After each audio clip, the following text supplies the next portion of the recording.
ليش الشعب الجزائري مغرور بالجزائر كثير؟ هذا السؤال اللي في الدول برا الجزائر، وأصدقائي لي سألوني إياه، والسؤال شفته كثير. قال لك ليش الشعب الجزائري مغرور بالجزائر؟ في السوشيال ميديا تلقى كل إشي الجزائر جزائر جزائر جزائر.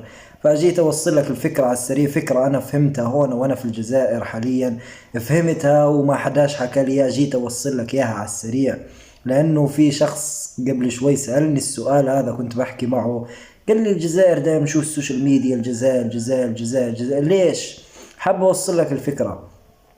لما تكون أنت مواطن في الجزائر أو مواطن في الجزائر، لما يشوف بلده الجزائر، لما يشوف بلده إنها قاعدة بإمكانيات عالية عن الدول كلها، لما يشوف إنه بلده عنده غاز بصدره للعالم تقريبا كله، لما يشوف انه بلده قاعدة بتوزع الفواكه والخضار وافضل الانواع لمعظم العالم، لما يشوف انه بلده عنده احتياطي ذهب، لما يشوف بلده عنده احتياطي نفط، عنده الغاز عنده، لما يشوف بلده انه بين الدول العربية والدول كاملة، شوف بلده واقف.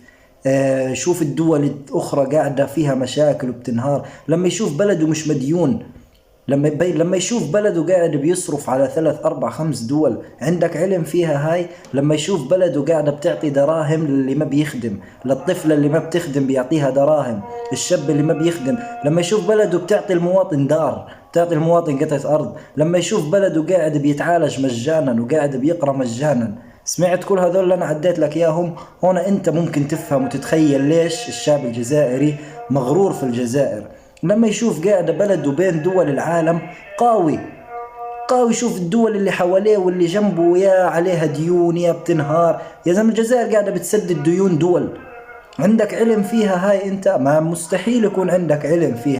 تأكد انه ما عندك علم في الاشياء هاي. لما المواطن مهما كان في الجزائر بسيط ولا مش بسيط، زي ما بيقولوا الجزائر زوالي وضعه مليح مش مليح، ما بهم، المهم شايف بلده بخير، شايف بلده تمام بين الدول، شايف الأمن والأمان عنده، شايف إنه النسوان في الشارع عايشين في أمان، والناس في الشارع بتطلع وبتخرج عايشة في أمان، شايف دولته.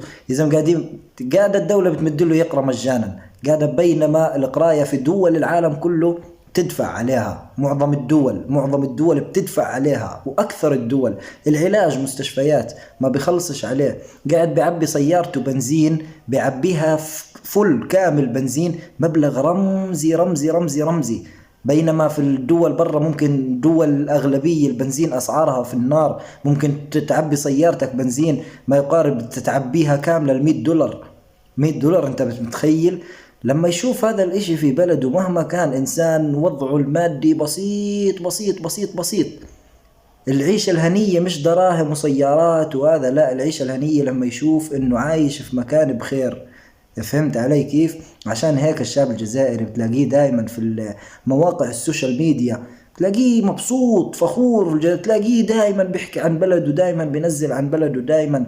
روح ادخل على الانترنت، انت مشكلتك قاعد تسأل حالك السؤال وما مش راضي تفهم. انا فهمت هون، او روح ابحث في، اعمل سيرش في جوجل، شوف الجزائر شو بتمتلك. اذا ما الجزائر قاعدة بتصدر اشياء لدول العالم، والله لو عندي الوقت احكي لك اياها راسك راح يسكر.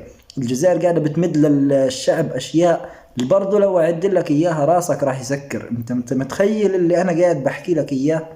يعني قاعدة اللي ما بيخدم إلك كل شهر مبلغ. فهمت كيف؟ انت متخيل؟ هات لي دولة قاعدة بتعملها، اكتب لي الدولة في تعليق، اكتب لي. عشان هيك قلت لك هذا الموضوع اللي انا الناس تسألني عنه، ممكن برا الجزائر خارج الجزائر ما عندهمش علم ابدا فيه، ما على بالهمش شو اللي بيصير جوا الجزائر. فان شاء الله انا هاي فكرة فهمتها وعرفتها الجزائر، حبيت اوصلها للعالم الخارجي عن الجزائر، للناس اللي برا بتتابعني برا الجزائر، بتسأل حالها السؤال هذا دائما. يقول لك على التيك توك كله جزائر جزائر، انستغرام، السوشيال ميديا، الاخبار، كله الناس دائما تنزل عن الجزائر عن بلدها وبنزلوا كثير. وإن شاء الله أكون وصلت لك الفكرة بصورة جيدة.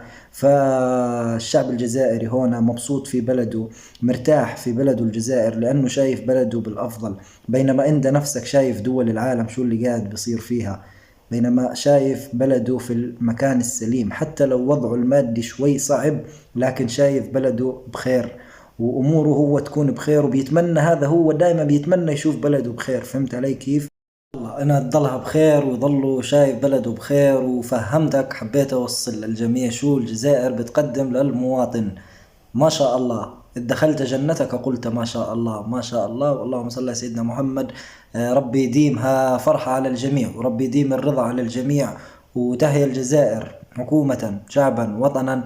إن شاء الله أقدر أني أكون قدرت أوصل الفكرة بطريقة بسيطة وطريقة حلوة.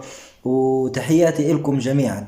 اللي حاب يتابعني في مقاطعي يعمل لي متابعة، دير لنا جام، دير لنا اكسبلور، ويسعد دينكم جميعا. وتحياتي لكم جميعا. كانت فكرة بسيطة للناس اللي حابة تاخذ فكرة عن الشعب الجزائري أو عن الجزائر، وهذه هي. وشكرا شكرا جميع، رمضان كريم عليكم وإلى اللقاء.